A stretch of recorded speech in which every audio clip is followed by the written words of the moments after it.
세종대에 가장 큰 업적을 남겼다는 청백리 황희정성 유적지를 찾았습니다. 바로 옆 방구정 식당에 예약을 하고 주차한 뒤에 유적지로 이동 중입니다.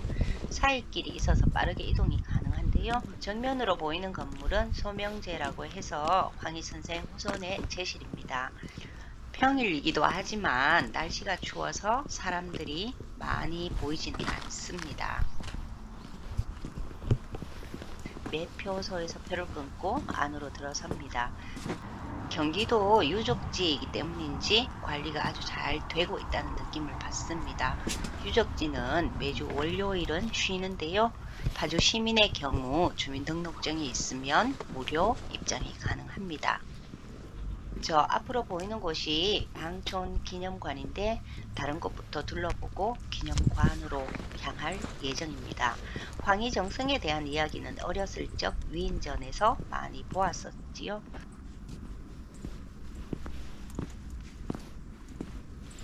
앞으로는 앵진강이 흐르고 있습니다. 방촌 기념관의 모습입니다.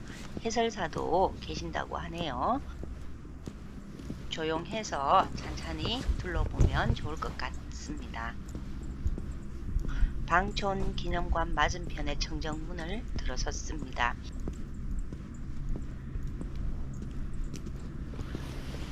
가장 먼저 보이는 건물은 고직사인데 유적지를 관리하는 사람들이 지내는 숙소라고 하네요. 황희는 고려 말기부터 조선 초기 여러 요직을 거치면서 세종 때 19년간 의정부 최고 관직인 영의정까지 재직을 했었는데요. 임진 강변에 있는 황희정성 유적지는 방구정, 앙지대, 경모제, 그리고 방촌 기념관으로 이루어져 있습니다. 방촌 영당을 가장 먼저 찾아가 봅니다. 경기도 기념물 제29호인 방촌 영당은 황희 선생의 유업을 기리기 위해 영정을 모시고 제사를 지내는 곳으로 한국 전쟁 때 전소되어서 후손들이 복원하였다는 기록이 있습니다. 이곳에서의 제향은 매년 âm 력 2월 10일 황희 선생의 탄신일에 이루어진다고 하네요. 영당 안으로 인자해 보이는 얼굴을 한 황희 선생의 초상화가 보입니다. 방촌 황희의 초상화는 62세 되던 해에 그린 것으로 이를 옮겨 그린 그림이 5점 정도 있었으나 전란 중에 모두 소실이 되고 화산서원과 노독서원 그리고 파주 영당의 모사본이 전해오고 있다고 합니다. 영당을 한 바퀴 돌아봅니다.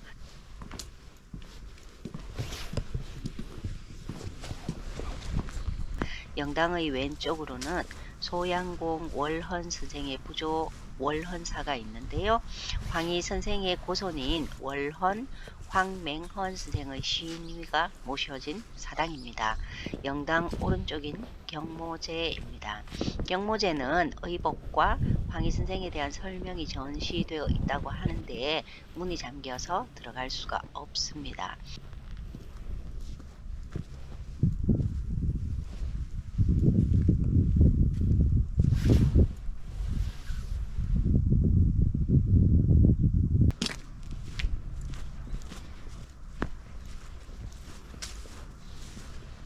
경모제 옆으로는 황희 선생의 동상이 두 개의 정자를 바라보며 서 있는데 청백리를 상징하는 소나무들이 많이 심겨져 주위를 둘러싸고 있는 모습입니다.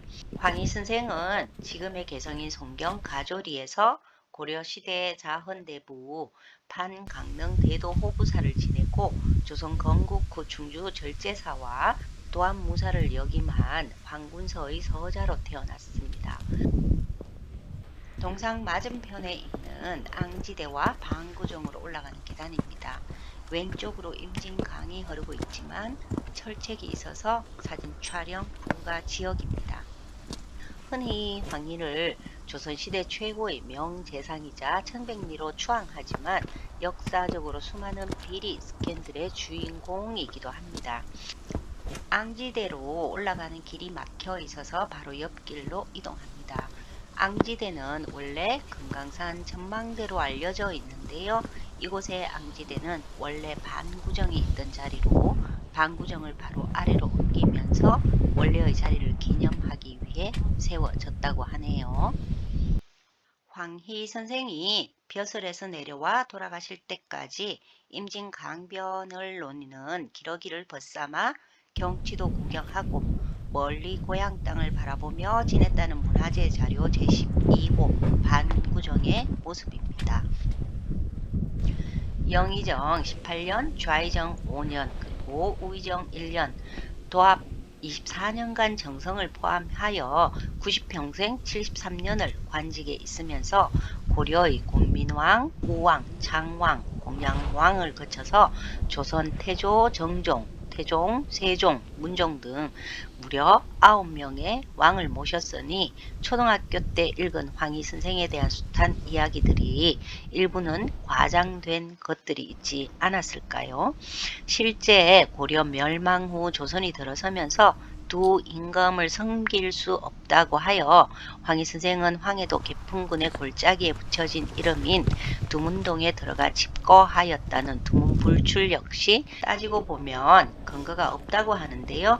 두문불출이라는 말이 사마천의 사기에 나온 이야기이기 때문입니다. 황희 선생에 대한 기록을 좀 더 자세히 살펴보면 폐위되었던 양녕대군을 두둔하다가 파직되고 유배까지 간 이야기며 조선 왕조실록 정사에는 청백리에 대한 기록은 없고 야사의 당관오리 등의 이야기로 등장하는 인물인데 말이죠. 청백리란 관직 수행 능력과 함께 청렴, 그리고 건검, 도덕, 경효, 인의 등의 등목을 겸비한 조선시대 이상적인 관료상으로 살아있는 자에게는 염건리, 그리고 죽고 나면 청백리라 했다고 합니다. 황희 선생 기념관으로 들어왔습니다. 한눈에 보기에도 자료가 많지 않고 어렸을 적 위인전에서 보던 이야기들이 주를 이루는 것 같습니다. 우리가 알고 있는 청백리의 대명사인 황희 선생의 실록 기록을 보면 황희의 사위 서달의 사건을 은폐하기 위해 서달의 아버지이자 사돈인 형조판서 서성과 함께 허위 사건 조서를 꾸몄고 또 피해자의 처를 협박하고 뇌물을 뿌려서 그 친족을 회유하고도 모자라서 맹사성의 힘을 빌어 고을 수령을 협박하는 등 요즘으로 말하면 국회의원 가족이 음주운전으로 사람을 치워놓고 오히려 국회의원 가족에게 인사를 안 한다면서 자동차로 밀어버리는 행동을 권력으로 은폐했던 거죠. 조선 왕조실록에는 황희에 대한 부정적인 이야기들이 다수 등장을 하는데요. 실록을 비롯해서 여러 정황들을 살펴보면 조선의 명재상임에는 맞겠지만 청백리까지는 아닐 듯한데 아마도 정치가로서 오랫동안 살아남은 이유가 따로 있었겠죠. 그러니 조선 왕조실록에서도 황희에 대한 평가를 고민한 흔적을 찾아볼 수 있었는데요. 청렴 결백한 지조가 모자라서 정권을 오랫동안 잡고 있었으므로 잠옷 청렴하지 못하다는 비난이 있었다라고 기록해 놓았습니다. 황희에 대한 평가가 어떠하든 간에 이렇게 문화재로 남아 있다는 사실만은 좋은 것 같습니다. 감사합니다. 스케치TV였습니다.